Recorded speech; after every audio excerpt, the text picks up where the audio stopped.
Okay, the first thing we'll do is the crust. And we need 1.5 cups of flour, which takes a minute or two to measure out.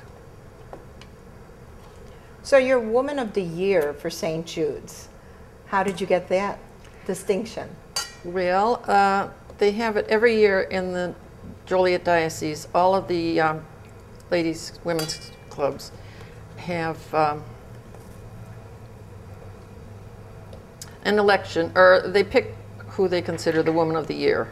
Okay. And I'm not quite sure how they figure it out, but we've had some really wonderful ladies. A Woman of the Year and a pie baker. Well, yes. And then the diocese has a ceremony out at the cathedral where they honor all the women that have been nominated Women of the Year, and they have a mass for them and a brunch, and you know. Okay. It's very impressive. Very good. And there's quite a few people who deserve it. You have your shortening there. Yes. And you're cutting it? Mm-hmm. Okay. And then you, I know some people use a pastry cutter. Right. But I never did. I just do it the same way I learned how. And I just use a knife and a fork to cut it up. And you have to cut the shortening into the flour until it's just like cornmeal, just very soft and crunchy. And after you get the flour and the shortening mixed up to a certain consistency, then you can add in some salt and some cold water to form the dough. Okay. So this takes a few minutes to chop up into little tiny. Now with every good crust, we have to have 4 good ingredients. We have flour for structure, we have the fat, which she's using for the shortening, and that gives it a flavor and gives it flakiness, because as you can see, she's having a little bit pea-sized while which would melt while it's baking. So it gives it its flakiness. Then we have our liquid, which binds it together, which uses the ice water.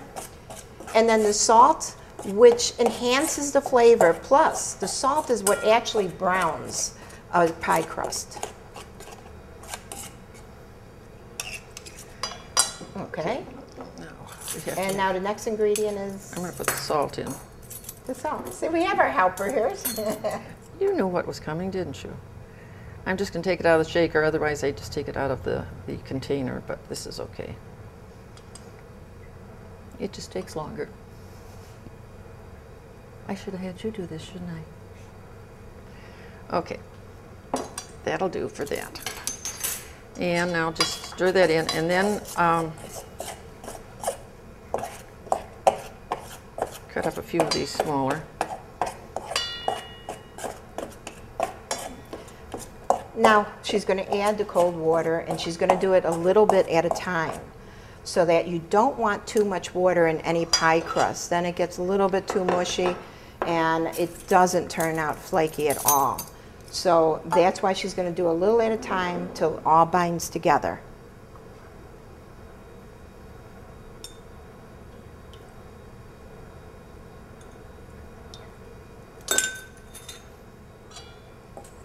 Now, as you can see, she did 3 of the 5 tablespoons, and now she'll adjust it as she's stirring.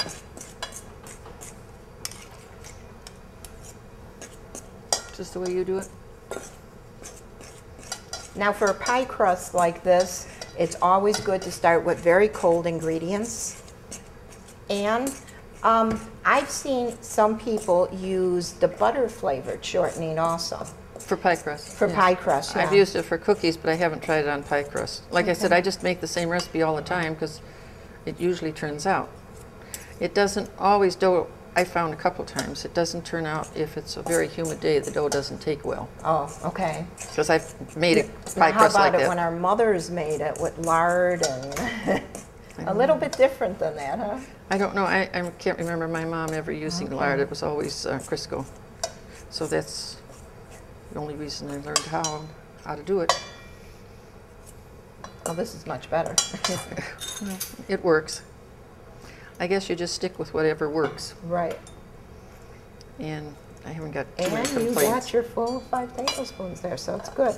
And sometimes it seems like sometimes you have to add just a little bit more or maybe just a little bit less. So you kind of play it by ear.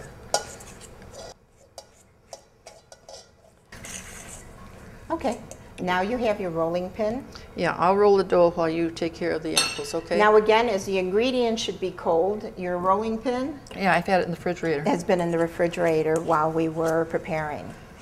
And we need to roll this out. Wait a minute.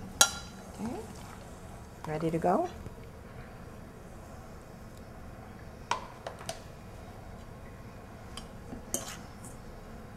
And this is a very good consistency for her. She'll be able to roll this well. We hope. We hope. But if it doesn't, you let it rest. Put it in the refrigerator, let it rest a little bit, and then you can work with it a little bit better. Now this is very good. It's very light. You could see that from right here. You have a good touch on it. But another way to do it is to roll it between two pieces of wax paper, parchment paper. Makes it a little easier. If you're not sure of rolling your pie crust, that's a good way to go.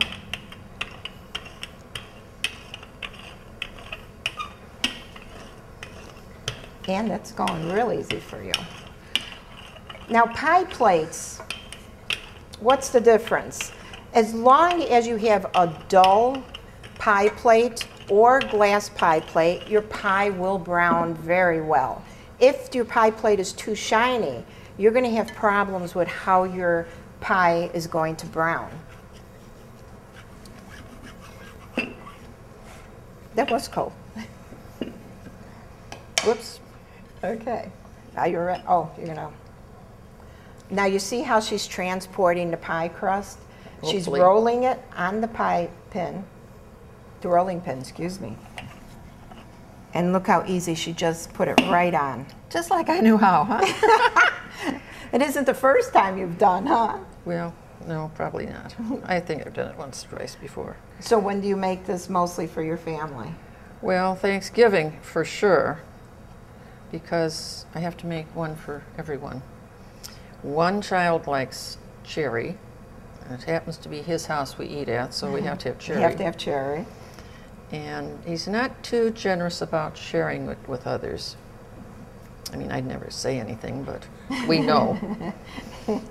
And then I have to make an apple for myself and Jim.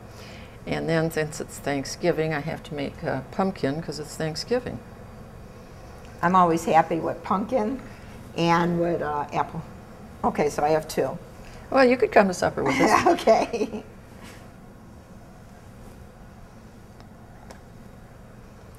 Okay, now she's doing the edges. Now this is a very easy way to do the edges, and you see a lot of people doing this, or they learned how to do the edges like this. Now show us what you're, so Well, let's get this. You just take 2 fingers and then you just push in so it makes a little V. And it built doesn't make any difference in the pie, it just looks good. She built it up on the, so she has something to work with, and she's just working with her finger and her knuckles.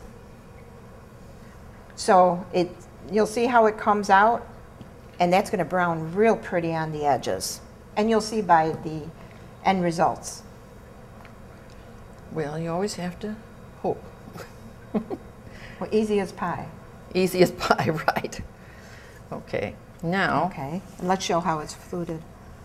That's real easy, and then she did that all by hand, and it gives it a rustic look, and it'll Okay. brown real nice.